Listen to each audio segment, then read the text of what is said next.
26 lessons in 26.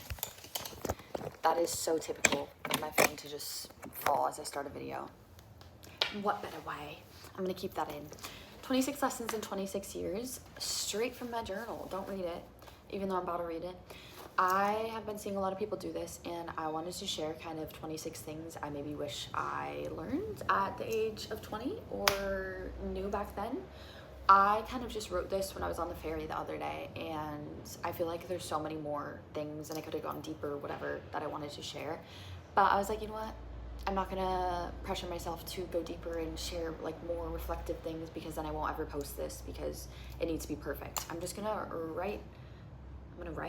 I'm just gonna post from my brain dump anyway. And I just made a video on this yesterday, and I've been trying with my SD card for like 4 hours to try to get the footage. The footage is messed up. So I was like, you know what, whatever, I'll just reshoot the video. It's not gonna take me long. So here we are. This is crooked, whatever.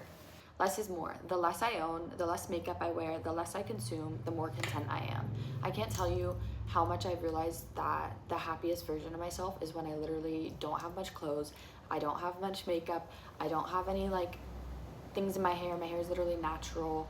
I'm just around the most down-to-earth people, laughing all the time. I don't have much.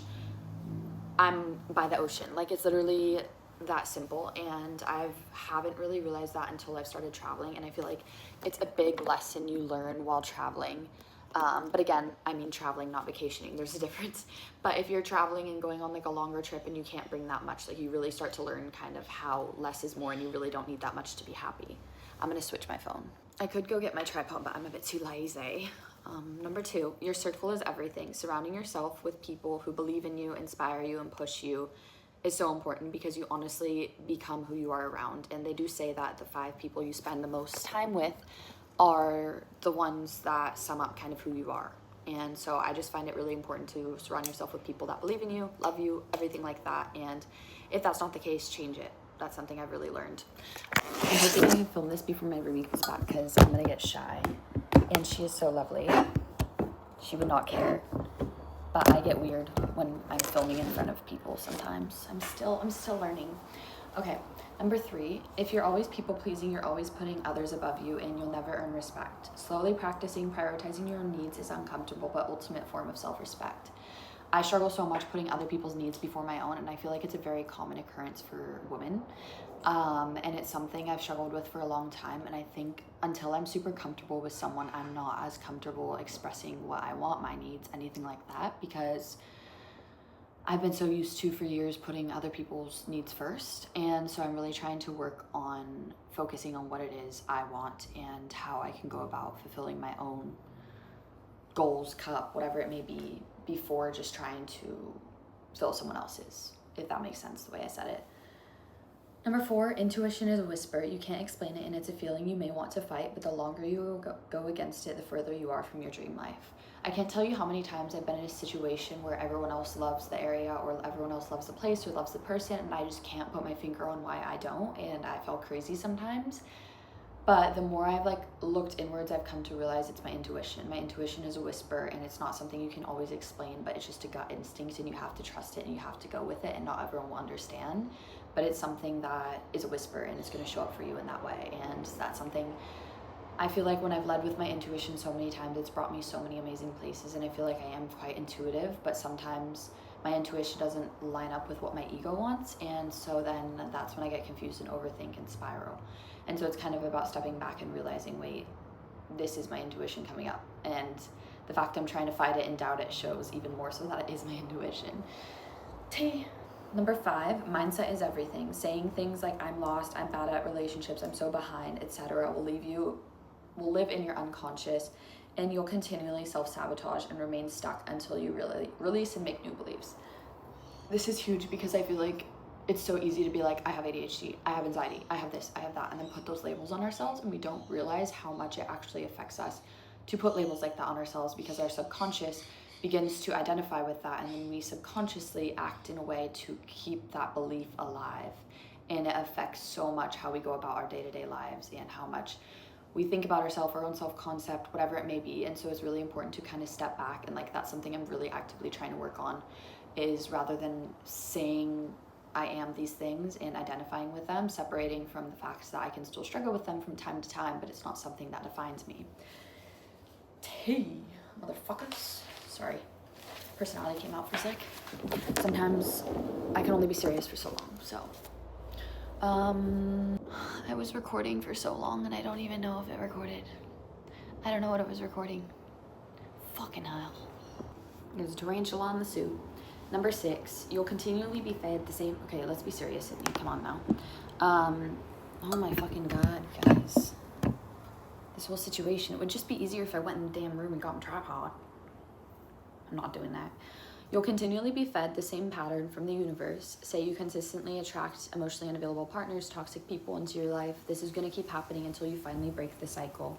You also have to do the inner work and all else will align. I've learned so much that like your own wounds from your past the universe will keep sending you people that will activate those wounds until you do the active work and work on them. And I feel like I've learned this so much just in friendships, situations, whatever it may be, from time to time, and realizing that sometimes it is uncomfortable to walk away from people, but it has to be done if you want to break that pattern. Otherwise, the universe is going to keep sending you the same people in different fonts until you learn your lesson. Number 7, there's a lot of addictions in this life aside from alcohol and drugs, traveling, toxic relationships, validation, whatever it may be. And the more you chase constant highs, the more your ego becomes addicted. Stepping back from your ego if you ever want to act from a stable place. This is so accurate because I feel like so many times I act from your ego, but if you're constantly in that state of chasing highs, you're not truly present and you're never going to feel fully fulfilled because you're always going to feel like there's some sort of emptiness you're chasing. She's deep. God, what is wrong with me? There's so much we take for granted in day-to-day life. Waking up is a blessing in itself. Having friends, a family that loves you, shelter, place to live, having the ability to choose what you want to eat, having food on your plate. These are all blessings and privilege that we take for granted. And the more you focus on the little things and what it is to be grateful for, the more you're going to pay attention for them in your day-to-day life. Whereas if you focus on the negative and the little things that are going wrong, you're going to keep finding negative things and being unhappy overall. And it's just so true. And like, there's so many blessings in day-to-day life we don't realize, and it's just so easy to forget about that. But the more you pay attention to it, the more your life changes. Number 24, apparently, I shifted. Oh my God. No. Number 9, we're switching. Come back to 24. I don't know what's on with me. I didn't take my meds today. Mental illness can be invisible. I've been at my lowest when people on socials or in my life think I'm thriving. Depression and anxiety can be extremely present in high-functioning people. Be kind and give grace. Honestly, just approaching everyone like you don't know what they're going through. If you have a rude person coming into your cafe and you're a barista and they're just in a bad mood, just giving kindness as much as you can. Obviously, standing up for yourself if things are needed, but just giving grace and kindness to people more often than not is important because you never fully know what someone's going through. You never fully know what's going on in someone's head. And it's just so important to lead with compassion and grace and everything like that. And yeah, it's just something I feel like I've struggled with and I'm quite passionate about. I get like this when I get uncomfortable. My silliness comes out. Number 10, say what you mean. See a beautiful girl, dress, jewelry. Don't just tell your friends, say it. Hearing compliments makes my day, so don't be shy and share what you think and make someone else's. I've always learned that if I think something good about someone, I want to show them. I want to tell them because you never know how much it can change their day around. Whenever I receive a compliment, I'm like, oh my God, this was the best part of my day. Like, that was so nice. And so I'm like, you know what? Rather than just thinking it or telling it to my friend, oh my God, that girl's gorgeous. I'm gonna fucking say it. Number 11, you can't bully yourself into growth or change. They once did a study on a plant spoken to negatively and one positively, and guess which one grew and blossomed, whereas the other shriveled up and died. This is something I really struggle with because I have a strong inner critic. And I feel like the more I've grown up, which this takes so much work and I'm struggling still to figure it out, the more I've realized that you literally can't bully yourself into changing and being better because you're going to feel like shit and you're going to keep engaging in those patterns that are preventing you from growing because you feel like shit about yourself. Whereas if you were your own best friend and picking yourself up and encouraging yourself, you're more likely to succeed. And again, so much easier said than done, which is something I'm trying to focus on. I really need to be stopped. Number 12, why wait for the future when it's not even promised? Your life could change tomorrow. Nothing's guaranteed. Start living now. So many people say, I'm going to wait till I'm older to travel, retire, when I'm retired, travel, start living my life. I'll do this in 10 years, I'll do this in 5 years. Now it's not the right time. Yes, it is, because you don't fucking know. You literally could die tomorrow. Like, you never know what could happen. And so why wait to achieve your dreams and go after things when the future is literally not even promised? You're just not guaranteed. I'm number 13. I should be like them. I should do this. I should make more money. Anytime you hear should, it's often coming from something that's not your intuition. It's coming from either something you've adopted from societal standards, or something someone else has told you, but that doesn't mean it necessarily needs to be true for you. And I feel like sometimes it's so important to stop asking for advice and reassurance and start looking inwards, because that's where your actual answers are. And the more you ask people for advice, the more you're going to be lost as to what it is you want to do, rather than taking the time to be quiet and look within and see what actually it is you want. I'm gonna speed this up because I fucking am yapping. Number 14, this goes to me specifically, but stop mind reading. I apparently think I'm a motherfucking magician because I'm always trying to mind read and think I know what other people think, when in reality we don't. And it's also unfair of us to place a judgment onto someone else. Like, let's say we think another person's judging us. That's rude to assume they're judging us, because we're assuming they're a judgmental person.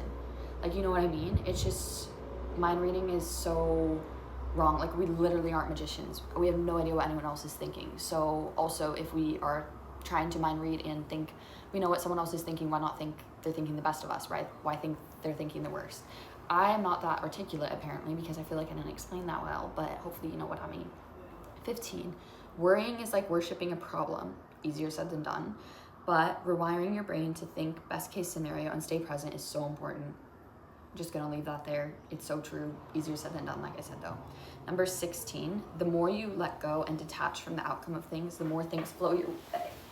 I feel like this one I've noticed so much recently, that like the more I'm just like, whatever happens, happens, the more things flow my way. And it's actually so true and so crazy, because it actually does happen that way.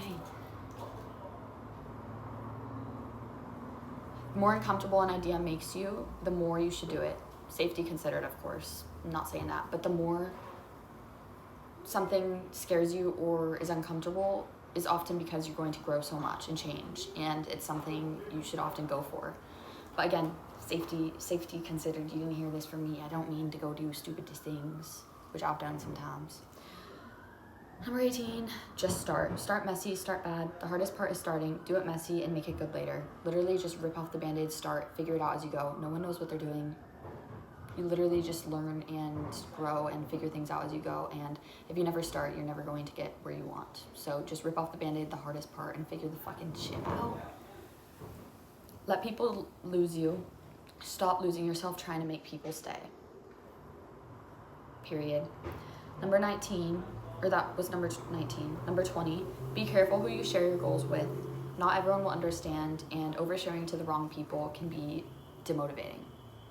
Still learning this as an oversharer myself. Number 21, a flower and sunset are equally beautiful and they look nothing alike. Beauty isn't comparable. We're all uniquely beautiful, and our quirks and flaws are what make us so. Period. I need to be stopped. Number 22, you don't need to be perfect to deserve love. Retweet.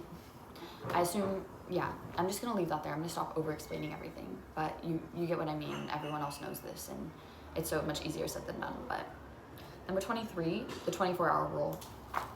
Sleeping on it, reflecting. If it still bugs you after 24 hours, address it. But the amount of times 24 hours waiting to do something has saved me. So important as someone who's impulsive myself as well. Yeah. Okay, let's go back to the rest page. Number 24, you're literally one decision away from a completely different life. And the more I travel, the more I realize this. If I stayed at a different hostel, wouldn't have met some of my best friends. If I had slept in one day, wouldn't have had an amazing day, wouldn't have had the worst day of my life, whatever, you know? Like, one decision can quite literally change your life. And sometimes if you're going, what the fuck are you guys doing out here? Yeah, I lost my train of thought, but yeah. 25, focus, I thought it was 25, I'm 26. Focus on one step focus on one step at a time rather than the entire staircase. One foot in front of another, rather than looking at the entire staircase and your entire life. I've been spiraling lately, like, what am I gonna do when I retire? What am I gonna do if I don't have a future home? Where am I gonna live? What am I gonna do? Blah, blah, blah, blah, blah. literally one step at a time, one day at a time, 1 second at a time, 1 minute at a time, and your anxiety will go down so much more. You don't need to focus. If you're living in the future, you're missing out in the present. Okay, I'm gonna wrap this up because that's really irritating me, that noise. Number 26, being a nice person means being nice to yourself too. That's something I really, really struggle with and I'm working on. But yeah, anyways, I just wanted to share from my journal, have a new journal every month because this is mostly just brain dumps in here. So I figured I'd share because I've been seeing so many people make this and I love it and I wanted to do it myself, and I feel like these are just some lessons that I've learned and that I really loved and wanted to share with the world. So yeah, my next YouTube will probably be not serious like this. It'll be a vlog, but I just want to pop on here and share sometimes some things that I think of that I want to share with the world, and also some funny moments and just real. And yeah, I just wanted to start, and I'm just doing it messy. I'm trying not to edit YouTube that much and just let it be what it is, because if I'm going to spend too much time editing or thinking about a video, it's not going to ever get put out. So yeah, I'm ending this, gosh.